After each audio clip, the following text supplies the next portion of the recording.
Maintenant, peut-être deux regards un peu décalés, extérieurs. Marc Benoît, donc, qui travaille à l'INRA et qui va nous dire quelques mots. Voilà. Bonjour à toutes et à tous. Alors, quelques points pris au débeauté des exposés.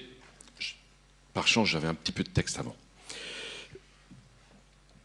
Ce que nous avons vu, mais ce que nous verrons dans toute la journée, c'est d'abord, alors, mon point de vue va être celui d'un agronome et chercheur. Voilà, donc comme ça, je plaide coupable.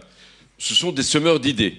Et donc, soyez de très bons terreaux pour que ces idées fructifient et embellissent là où vous êtes et là où vous rentrerez ce soir. Qu'est-ce qu'il nous montre aussi? Il nous montre que dans ces idées, alors j'ai pointé, moi, 1, 2, 3, 4, donc voilà, je vais faire un peu qu'un. Ils essayent d'inventer un futur qui soit heureux, basé sur la sobriété et souvent des faits de rareté, alors que ce soit des raretés de foncier, pardon, on veut garder des terres, ou que ce soit des raretés de gouttes d'eau en été. Il faut que les terrasses continuent à bien produire. Tout cela, ils le font à partir de ressources locales. Alors les ressources locales, c'est pas seulement les ressources naturelles, c'est aussi, et alors surtout pour le clin d'œil de ce que vient de nous dire Dominique, des ressources humaines. Troisième point, ils essayent d'accroître toujours les savoirs et les savoir-faire. Alors, accroître veut dire que de temps en temps, on récupère des choses qui existaient et on essaie de les répandre. Ou alors, on essaye de... Et là, le schéma qui est exposé sur le Milan, on commence par un parc et ensuite, il y a plein d'autres savoir-faire qui se créent en dessous. Ils nous ont tous parlé d'alimentation. On se rapproche du casse-croûte, c'est bon. Le message va passer vite. Vous voyez que dans tout ce qui était dit autour de ces paysages de la transition, l'aspect alimentation, qualité des vins, j'en rêve déjà. Je promets de ne pas venir seulement voir les fleurs d'amandier. Et les fruits. Alors dans les fruits, un clin d'œil, vous allez tous maintenant vous gaver de noix pour avoir votre stock d'oméga 3. Voilà. C'est juste, parmi les fruits, il y a fruits et fruits, et ceux-là sont particulièrement géniaux pour nous les humains. C'était juste pour pointer dans la diversité de ce qu'ils nous apportent aussi. Et le dernier point qui était pour moi quelque chose d'intéressant, c'est ce lien que le paysage permet de faire entre les humains et les non-humains. Voilà, donc il y a les humains qui s'y mettent, et puis il y a plein de non-humains qui s'y mettent aussi. Alors juste pour un clin d'œil à Darwin et son article de 89, enfin 1800, sur les vers de terre. Voilà, ils n'ont pas été évoqués, mais vous les imaginez au travail derrière tout ce qu'ils nous ont dit.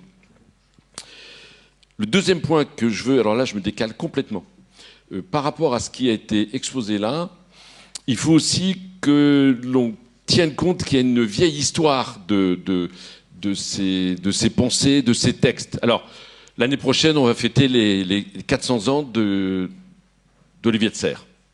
Donc Olivier de Serres, son ouvrage qu'il a rendu célèbre, c'est Théâtre d'agriculture et Mesnage des champs. Je m'arrête juste sur Mesnage des champs. Le mesnage des champs, c'est l'invention donc en 1600 du terme management. Bon, ça a été un peu repris par les anglo-saxons, mais ce mesnage des champs, il avait une dimension ménage, au sens ménager, au sens je fais avec ménagement, au sens je fais attention à ce que je fais pour que cela soit bon pour les générations d'après. En plus, je trouve que c'était un peu culotté de la part d'un Olivier de Serres. On était en plein cœur des guerres de religion. C'était meurtre sur meurtre dans un moment où on n'imaginait pas des avenirs de la société française. En tout cas, pas des avenirs très reluisants à l'époque.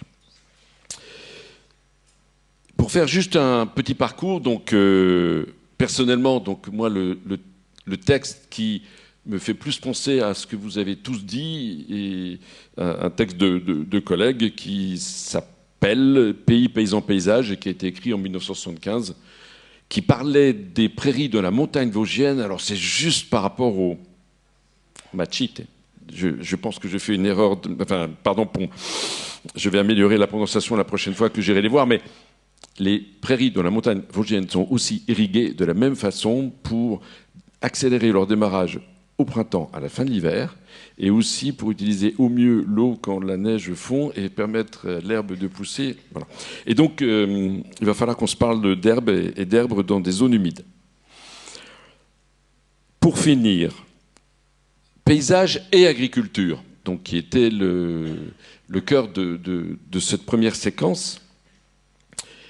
Eh bien, je vais mettre trois éléments. D'abord, les paysages sont des paysages à organiser. Alors, pour une agriculture, alors ils l'ont peut-être pas osé de façon aussi claire. Enfin, ils l'ont pas dit, donc ça, c'est moi qui... Ils veulent, ils pratiquent, ils développent, ils soutiennent une agriculture écologique. Voilà. Donc, pour aller vite. Ça veut dire que pour cela, il faut prendre en compte des potentialités très fines des territoires. Et là-dessus, les micro-terrasses, les petites zones, les choix de cultivars au priorat, moi, je fais du petit lait. Et d'un autre côté, sur les potentialités, Gaël s'est presque excusé de dire « Oui, mais nous, à Villarceau, c'est quand même sacrément plus homogène, c'est moins rigolo, c'est moins... » Bon, eh bien oui, de temps en temps, on a aussi des diversités qui sont spatialement un peu moins découpantes, mais ça n'empêche qu'il faut les prendre en compte quand même et tenter de les révéler. Sur ce point-là, alors c'est juste, dans la salle, il y a quelques enseignants aussi, il y a aussi des étudiants, il y a même des postmasters. Il faut l'enseigner. Un des points terribles de ce petit terroir, voilà, j'ai lâché le mot, qu'on essaie de faire revivre avec cette diversité des territoires, c'est qu'essayer de traduire terroir en anglo-saxon. C'est-à-dire qu'il faut l'enseigner, mais l'enseigner non seulement pour nous et les générations d'après, mais aussi au-delà de nos frontières, si on veut que cette diversité-là soit reconnue. Donc là, j'essaie de penser aux camarades qui vivent à l'heure actuelle avec Donald Trump comme président des États-Unis. Deuxième point de conclusion, les paysages pour une transition vers un développement plus harmonieux du territoire. J'ai envie de dire cela et ça me permettra de faire un clin d'œil à Odile comme ça sur l'harmonie. Ça veut dire qu'il faut réintégrer l'agriculture dans des débats de l'aménagement du territoire. Bon, il y a eu des textes sur le déménagement du territoire. J'ai parlé tout à l'heure de ménagement. Eh bien, il va falloir effectivement, et les exemples présentés ce matin sont là-dessus remarquables, comment faire un aménagement qui ménage les territoires à long terme, à très long terme. Et à partir de l'expérience de Milan, j'ai vu Slow Food à un moment donné. Il faut rendre hommage à celles et ceux qui permettent une résistance pas totalement victorieuse, mais partiellement au hamburger. Et sur cette harmonie, je veux la poursuivre jusqu'au cuisinier. Voilà. Donc comme ça, je rajoute le nombril qui avait été un peu oublié, je rajoute le cuisinier qui avait été évoqué, mais peut-être trop rapidement, pour dire que ce que l'on fait, c'est aussi pour manger. Alors, quand je dis pour manger, je ne faut pas aller trop simple. Je veux dire, l'agriculture, ça sert aussi à s'habiller. Merci. Je veux dire, le lin n'est pas si mal que ça quand il fait un peu chaud. Et ça peut aussi servir à soigner. Les huiles essentielles, à l'heure actuelle, sont de plus en plus utilisées pour plus que seulement s'alimenter. Enfin, les paysages contribuent à aider les humains à imaginer des avenirs. Alors, c'était très net dans l'exemple du priorat, mais les grosses fermes autour de Milan et leur passé multiséculaire, c'est exactement cela. C'est-à-dire comment, à partir de ces paysages, on invente des agricultures diversifiées pour l'avenir. Alors, juste pour ajouter deux exemples, alors, si vous mangez encore des produits d'origine animale, bien sûr, vous allez les manger exclusivement à base d'herbes de prairie permanentes et pas d'un mélange maïs-soja importé du Brésil. Et donc, si cela est vrai, vous n'oublierez pas de consommer quelques produits de la vallée de la Bruche et du comté. Mais vous ne consommez plus d'emmental. Vous savez la différence entre les deux? C'est que l'un des deux, l'emmental, a un rapport oméga 3, oméga 6 affreux. Et dans l'emmental, vous avez beaucoup de soja brésilien, avec les conditions de production du soja brésilien. Dans le comté, vous n'avez pas ce que j'ai dit avant. Donc maintenant, le développement de l'emmental et du comté dépend de votre appétit. Et pour finir, 3 points ramenés à la maison. Les philosophes disent, synthèse, non, c'est les 3 pieds du tabouret. 1, les sols. Les sols, c'est la très petite pellicule qui permet à notre Gaïa, comme dirait Bruno Latour, de tenter de résister à la pression de nous, les humains, et des changements que vivent ces très fines pellicules. 2 à 3 mètres de sol pour les sols les plus profonds, pour 6 millions de mètres jusqu'au cœur de la planète. C'est rien. Et si jamais ces sols-là sont mal, les générations d'après ne seront plus. Donc c'est simple. Il faut toujours articuler activité, acteurs et territoire. Et dans cette articulation, je trouve que ça a été très bien montré, les habitants, les universitaires, les chercheurs, les élus et les innovateurs doivent pouvoir travailler ensemble. Et c'est pas si facile à faire. Enfin, pour terminer, ils l'ont dit, les solutions basées sur la nature, on n'a pas d'autre voie. La seule chose à faire, c'est d'en inventer une énorme diversité pour qu'elle puisse être applicable dans tout un tas d'autres endroits de notre petite planète. Merci pour ces exemples encore.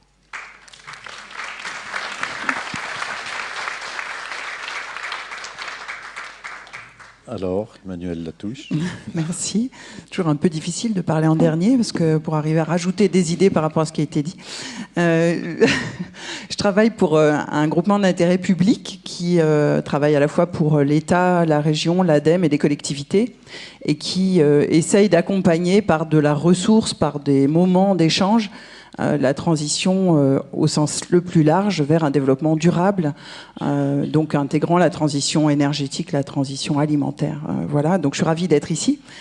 On a une marotte au CERD, c'est le dialogue et la concertation qui sont pour nous des volets incontournables de la construction d'un développement plus durable. Et donc, l'approche paysagère rime parfaitement avec nos travaux. C'est une approche à la fois intégrée, qui effectivement est le reflet fidèle des choix de développement qu'on a pu faire jusqu'ici, que ce soit une ligne à haute tension, un open field ou encore une autoroute. On voit bien qu'on a là une image, une espèce d'instantané de tous les choix qu'on a fait jusqu'ici. Et du coup, nous, CERD, on peut lire dans le paysage finalement à la fois le développement pas durable et peut-être imaginer le développement durable. Donc on est fort intéressé par ces approches de paysage.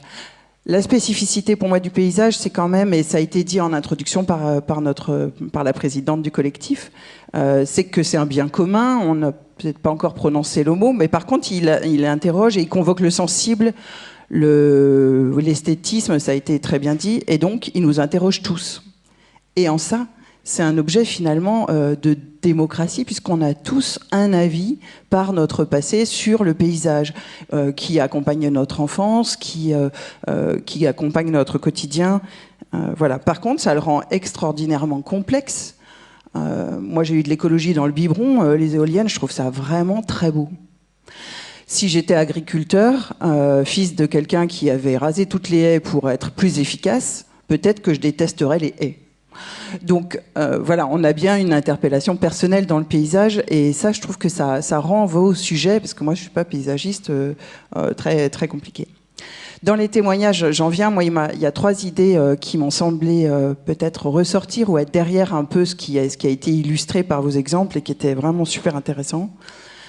C'est que donc, grâce à cette approche sensible, grâce à cette interpellation du paysage, avec l'exemple espagnol, on le voit très bien, on a finalement dans le paysage un levier d'appropriation citoyenne des enjeux de la transition des territoires. C'est-à-dire que si peut-être il n'y avait pas eu cette menace d'éoliennes en haut de vos jolies montagnes, peut-être bien que vos collègues du territoire ne se seraient pas posé forcément la question et de la transition agricole et de la transition énergétique. C'est-à-dire que ça a finalement interpellé et mis en débat la transition du territoire. Et ce, par l'entrée du paysage. Donc ça, c'est quand même assez génial. J'avoue que j'y avais pas forcément pensé dans ces termes avant de vous écouter. Donc c'est vraiment extrêmement intéressant. Je travaille par ailleurs sur la méthanisation, donc là ça rejoint un peu la table ronde d'après, pardon, mais ça interroge quand même les agriculteurs. Ici en région, nos agriculteurs se lancent beaucoup dans la méthanisation. Les méthaniseurs, pour l'instant, moi je trouve pas ça encore très joli, et beaucoup de mes concitoyens sont comme moi, ne trouvent pas ça très joli. Et du coup, on a dans le développement de la méthanisation un enjeu d'appropriation citoyenne majeur.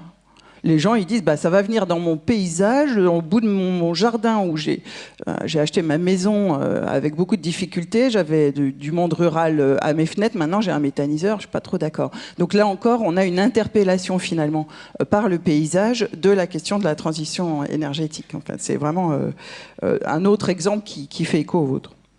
Deuxième idée, c'est plus peut-être l'exemple italien ou encore celui des Anges Gardins, bien sûr, qui pose cette question.